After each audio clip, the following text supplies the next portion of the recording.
Hola amigos, nuevamente nos encontramos para continuar con nuestro espacio de diálogo, estudio de la Biblia y hemos empezado ya una nueva serie basada en la carta del apóstol San Pablo a los romanos. Porque ese Dios real en el que creemos, ese Dios real que ha venido a la tierra, que se ha mostrado, que ha vivido entre nosotros y entregó su vida para salvarnos, nos ha dejado una serie de mensajes que nos ayudan a comprender su carácter y su voluntad.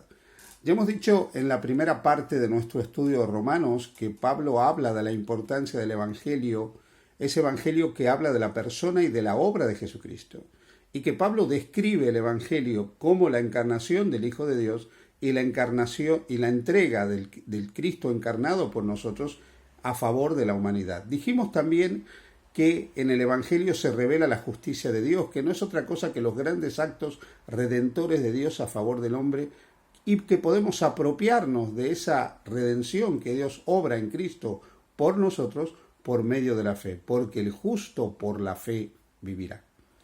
A partir del versículo 18 del capítulo 1 y hasta la finalización de lo que tenemos como el capítulo 2, Pablo empieza a hablar de cómo el ser humano, por causa del pecado, se deterioró. Y Pablo empieza a hablar de cómo la idolatría afectó al mundo en el que nosotros vivimos. Luego de decir que a través de la creación, que nos permite comprender que hay un diseño inteligente y que, como dice el salmista, cielos y tierras cuentan la gloria de Dios y el firmamento anuncia la obra de sus manos, a pesar de que a través de la creación los seres humanos no quisieron conocer a Dios, Dios también se les reveló. Pero los seres humanos prefirieron, en vez de querer conocer a Dios, seguir en sus pensamientos y en sus razonamientos. Y dice el versículo 23 de Romanos capítulo 1, que cambiaron la gloria de Dios incorruptible en semejanza de imágenes de hombre corruptible, de aves, de cuadrúpedos y de reptiles. Y dice que en el versículo 25 que honraron y dieron culto a las criaturas antes que al Creador. Aquí San Pablo está hablando claramente de la idolatría, de cómo los seres humanos, en vez de adorar a ese creador del cielo, la tierra, el mar, el agua, de todo lo que se ve en la naturaleza, adoraron a la naturaleza. Adoraron el sol, adoraron la luna, adoraron las estrellas, adoraron los tiempos, adoraron la tierra, adoraron los habitantes de la tierra, los animales de la tierra. O sea, los seres humanos, en vez de dar culto al creador, terminaron dando culto a la criatura. El resultado de la idolatría, el resultado de abandonar la adoración a Dios y cambiar esa adoración a Dios por la idolatría, por el culto a las obras creadas por Dios, ya sea el ser humano, animales o la naturaleza inanimada o animada, ha dado como resultado el deterioro de la condición del ser humano.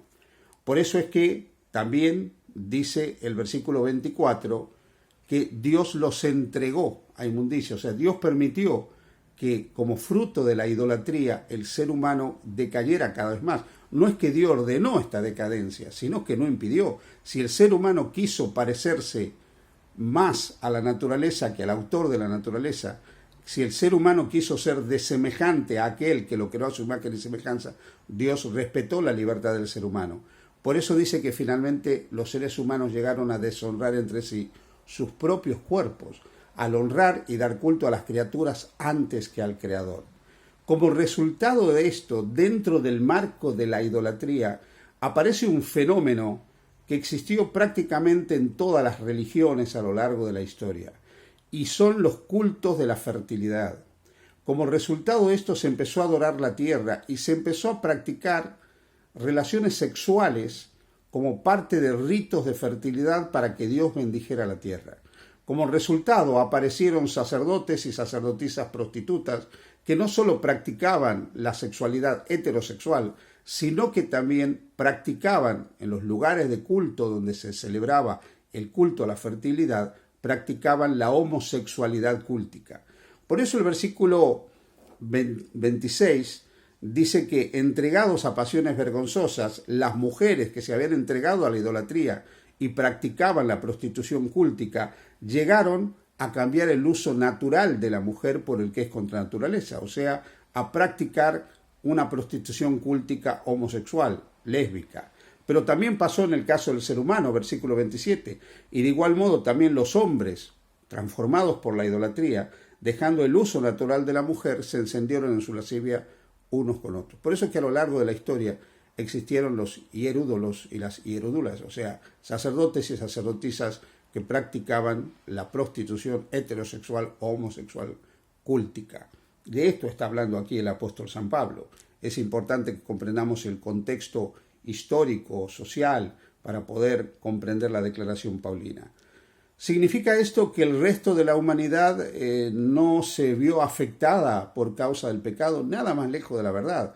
A partir del versículo 29, el apóstol San Pablo, luego que dice que Dios finalmente frente a la decisión del ser humano los dejó que hicieran toda suerte de cosas que no convenían, a partir del versículo 29 hasta el versículo 32 hay una descripción, yo diría, horrorosa de la naturaleza humana cuando es desemejante a la naturaleza divina. Dice que, estando atestados de toda injusticia, fornicación, perversidad, avaricia, maldad, envidia, homicidios, contienda, engaños, malignidades, murmuradores, detractores, aborrecedores de Dios, injuriosos, soberbios, altivos, inventores de males, desobedientes a los padres, necios, desleales, sin afecto natural, implacables, sin misericordia. Y dice que no solo practicaron esto, sino que también se complacían en practicarlo con otros. O sea, el pecado realmente y las conductas pecaminosas fueron avanzando en la historia del ser humano. El ser humano, cuando se apartó de Dios, cuando empezó a hacerse cada vez más desemejante al Creador, empezó a manifestarse en él cada vez más las tristes consecuencias del pecado de su naturaleza. El capítulo 2 menciona que no solo los que están fuera del pueblo de Dios, los no creyentes, los idólatras, ¿sí?, están bajo pecado o son pecadores. Porque el capítulo 2 dice algo que es muy interesante, que va dirigido a los creyentes. Capítulo 2, versículo 1. Por lo cual es inexcusable, hombre, tú hombre, quien quiera que seas, tú que juzgas, pues en lo que juzgas a otros, te condenas a ti mismo. Cuidado, porque a veces nosotros creemos que por haber creído en Jesús, por haber sido creyentes, y eso es lo que le ocurrió al pueblo de Israel, creían que ellos estaban en un estatus especial, pero en realidad ellos creían algo totalmente equivocado. De hecho, el versículo 17 en adelante dice: he aquí tú tienes el sobrenombre de judío y te apoyas en la ley y te glorías en Dios. Fijaros cómo Pablo se está dirigiendo al pueblo de Israel, ¿sí? Y conoces su voluntad, instruido por la ley, apruebas lo mejor y confía en que eres guías de ciegos, luz de los que están en tinieblas, instructor de los indoctos, maestro de niños, que tienes en la ley la forma de la ciencia y de la verdad.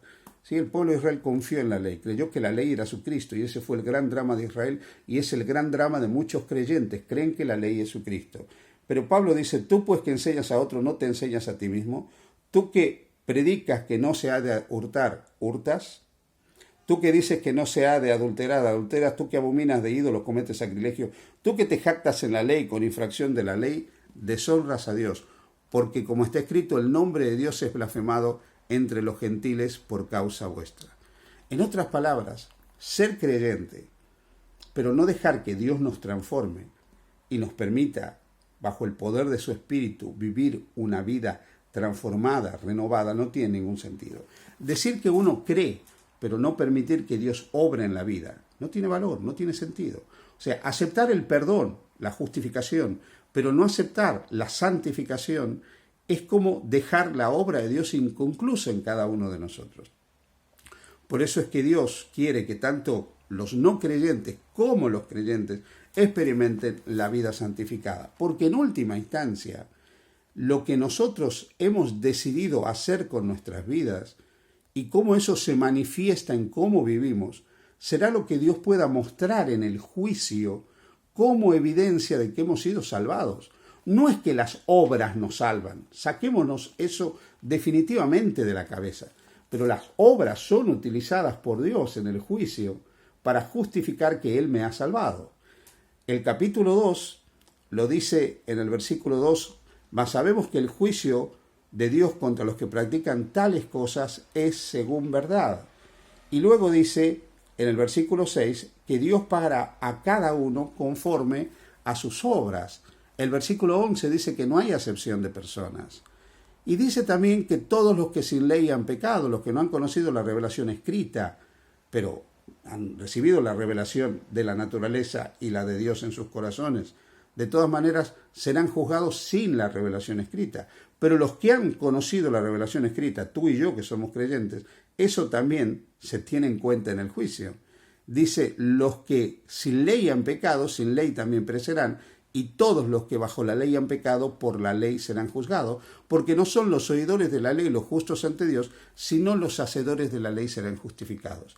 ¿Qué significa que seremos justificados los hacedores de la ley? Que en el juicio se declarará que somos salvos. Seremos juzgados por nuestras obras, no porque las obras nos salven, sino porque las obras son las evidencias de que hemos permitido que Dios nos salve. Y Dios instrumentaliza las obras para mostrar que hemos permitido que Él sea el soberano de nuestras vidas. Por eso es importante que nosotros creamos, que aceptemos la justificación por la fe y que permitamos también la santificación por la fe en nuestras vidas. Abandonemos todo aquello que nos encamina a la idolatría, todo aquello que nos aparta de una adoración verdadera a Dios, y permitamos que Él obre en nosotros y produzca una auténtica renovación en cada uno de nosotros. Que el Señor te bendiga. Feliz día junto a Jesús.